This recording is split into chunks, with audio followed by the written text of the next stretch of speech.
ማለት ነው? ማለት ከኋላ ሰው እየጠራሽ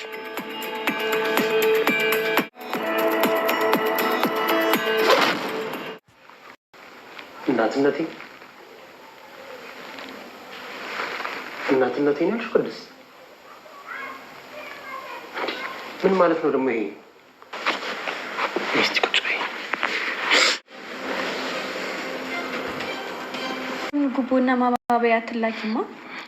ለዚህ እኮ ነው ታዲያ እኔ ልጅነትሽ አልለቀቀሽም ያልኩት። ኧረ ተባብሮ መዝመት። እሺ እንተያያለን። ደግሞ ዛሬ ምን ሆነ ፊቷን የጣለችው? ዘፍዝፈሻል እኮ። እኔ እንጃ ዳጣዬ፣ ዝም ብሎ ክፍት ብሏታል። ያለመደባትን ምን እንደሆነሽ ግን አላወኩም። አንቺ ይሄን ሰሞንማ የሆነ ነገር ሆነሻል። ይኸው የሆንሽው ነገር ካለ ተናገሪ።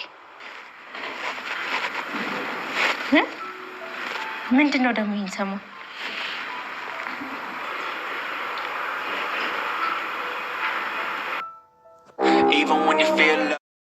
አታዋርደኝ ማለት ጋይስ ትልቅ ነገር ነው በህይወታችሁ። ፈጣሪ ሆይ አታዋርደኝ፣ ውርደት ቦታ አታውለኝ።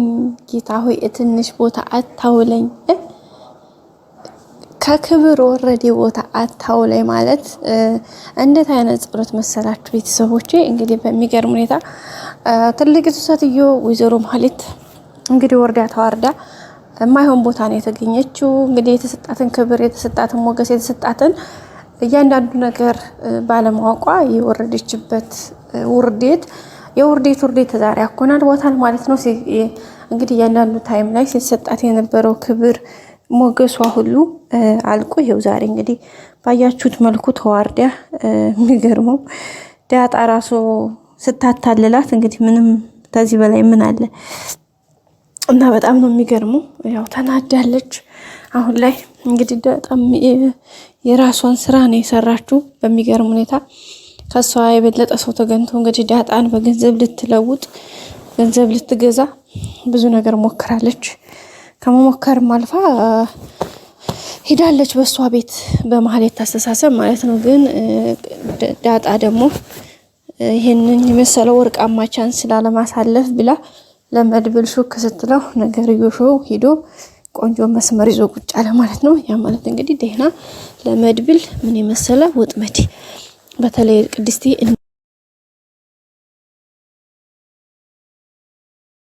አመት በስንት አመት ናፍቃ በስንት መከራ በስንት መስዋዕትነት ያሳለፈችውን ጊዜ ለመካስ የምትወደውን ባሏን ፍቅረኛዋን ብሩክን ባገኘችበት ሁኔታ እንግዲህ እንደዚህ አይነት ክብሯን ያወረደ ወይም ደግሞ በዚህ ልክ ያዋረዳትን ነገር በቃ እንዴት እየነገራችሁ በቃ ጋይስ ደስታዋን ያጨለመችዋት ማንነቷን በቃ ሁሉ ነገሯን የቀማቻት ታውቃላችሁ። ለብሩክ ቅድስቲ ቀላል ነገር አይደለም የከፈለችው መስዋዕትነት። ብዙ ወጣ ውረዶችን፣ ብዙ መከራዎችን፣ ብዙ ችግሮችን ነው ያሳለፈችው። ብዙ መከራ ብዙ የጭንቀት እለቶችን አሳልፋ በእግዚአብሔር ቸርነት ያ ሁሉ አልፎ ዛሬ በዚህ ክብር ላይ ስትቀመጥ እንግዲህ ያንን ሁሉ አልፋ በመጨረሻ ይሄ ነገር ስታገኝ እንግዲህ እቺ ደግሞ መታ እዚህ ጋር ምን እያደረገቻት እንደሆነ በቃ እናንተ አዲስ ነገር ስላለ አይደለም መናገር ማስረዳት የማይጠበቅብኝም እና በጣም ነበረ የሚያመው የሚደብረው ሰው በዚህ አጋጣሚና ቅድስቲ እንግዲህ መድብል ሲያወራ ስትሰማው በቃ ለምን አሰጠኝ ማሳለፍ አንተ ገና ሴቶች ምናምን እያልክ ዙሪያ ወጥምጥም ስትሄድ እዚህ ጋር የኔ ህይወትስ ማንነቴን ልጅነቴን ህይወቴን በቃ ልጅነቴን እናትነቴን የቀማችኝ በቃ እናትነቴን የቀማችኝ ከሁሉም በለፈ በላቀ እናትነቴን የቀማችኝ። ስለዚህ እሷ እኔ ላይ እንደዚህ የተጫወተች አንተ እንዴት ነው እንደዚህ የምታደርገው ብላ እንግዲህ ቡረካርዮ ብላ በጣም ነበር የተናደደችው። ሶ በዛም ስትናደድ እንግዲህ ብሩኬ እንዴ እናትነቴ ማለት ደግሞ ምን ማለት ነው ብሎ ነው የጠየቀውና አይ እናትነቴን ስለማ እንደዚህ ነው ብላ ስትነግረው እንግዲህ በጣም ነው የተናደደው። በጣም ነው የተገረመው። ምክንያቱም ይሄ ነገር በጣም ከባድ ችግር በጣም እንዲህ ቀላል የሚባል ነገር ስላላደለ ማለት ነው ቤተሰቦቻችን። እና አሁን ላይ እንግዲህ ዳጣ በጣም ትልቅ ስራ ነው የሰራችው። ማህሌትን እንግዲህ በዚህ መልኩ አሽሞንሙና ለመድብል አስረክባታለች። መድብልም እንግዲህ ገና ፊት ለፊቱ ሲያገኛት ነው ባልበሉብሽ በገና ሲያት በቃ ደሙ ተክ ሲል ማለት ነው ጋይስ በጥፊ ወላፈር ነው የጣላት። ጥፊው አልደረሰባትም ነው የምላችሁ፣ በወላፈር ነው በቃ በዚህ ልክ ነው የተናደደው። ምክንያቱም ችሎት ነው የቻለው ደግሞ ነገሮችን ለማስተካከል ሁኔታዎችን ለማመቻቸት የራሱን ነገር እንትን ለማለት ነው እንጂ አውቆ ነው ታግሶ ነው ብዙ ነገሮች የቻለውና በዛ አማካኝነት እንግዲህ ባልበሉብሽ ደህና ጥፊ ሰጥቷታል። እሷም እንግዲህ ኝኝኝኝ እያለች ነው የምትገኘው።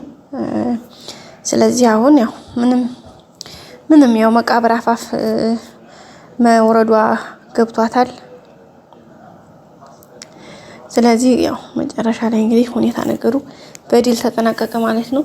በተለይ አሁን ተላልፋ ለቅድስት የተሰጣለች ቅድስት ደግሞ የሚገባትን ያክል ታንገራጭጫታለች። ስለዚህ ሁሉም ነገር ልኩን ይይዛል ማለት ነው ውድ ቤተሰቦቻችን እና በጣም የሚገርም ነበረ ሁኔታው። በጣም ከባድ ነበረ ከሚባለው በላይ እያንዳንዱ ነገር ማለት ነው ውድ ቤተሰቦቻችን። እንግዲህ ሁሉም ነገር ለበጎ ነው። ቀጣይ ሁሉም ነገር ደግሞ መልካም እንደሚሆን ተስፋ እናደርጋለን። ያው ዳጣ ግን በጣም ትልቅ ነገር ነው የሰራችው። መድብልም እንግዲህ ያው አግኝቷታል። ማህሌትዬ እንግዲህ ያው አሸሸ ገዳሜ ነው። አሁን በኋላ ምን ታመጣለች? እንግዲህ ያው መድብል እሷን በዚህ ብቻ ሳይሆን የፈለገው ነገሮችን ለማስተካከል የሚችለውን ያክል ነገር ከነሱ ጋር ማግኘት ነበር የሚፈልገው። ማለት መድብልን ዋና ታርጌቱ ማህሌት ሳትሆን ካሌብ ሞሲሳ ነበረ። ካሌብን ነበር እሱ እንትን ማለት የሚፈልገው ግን ሁኔታው ደካ አይደለም ማለት ነው። እና ወደ ቤተሰቦቻችን እንግዲህ በጣም በሚገርም ሁኔታ በዚህ መልኩ ያው ተላልፋ ማህሌት ተሰጥታለች። ያው ካሌብ ሞሲሳም ትንሽ እንግዲህ እየተናደደ ነው። ያው እውነት ያናድዳል እውነታውን ለመናገር ያው እያንዳንዱን እንግዲህ ለማስተካከል ያለ ውድ በግድ ነው። በሚገርም ሁኔታ እንግዲህ ቤተሰቦቻችን ቀጣዩ ሁሉም ነገር መልካም እንደሚሆን ባለ ተስፋዎች ነን። ብሩክ ዲኖ ደግሞ መልካም ነገር ብናይ ደስ ይለናል። ምክንያቱም ደስ በሚል ሁኔታ መስተካከል አለበት። የብሩክ እንትን ጉዳይ ይበቃል ማለት ነው። አለበለዚያ ትንሽ ከባድ ነው የሚሆነው። ቀጣይ አዲስ ቪዲዮ እንገናኝ። ሰላም ቆዩ። ሼር፣ ላይክ፣ ሰብስክራይብ አድርጉ። እንወዳችኋለን።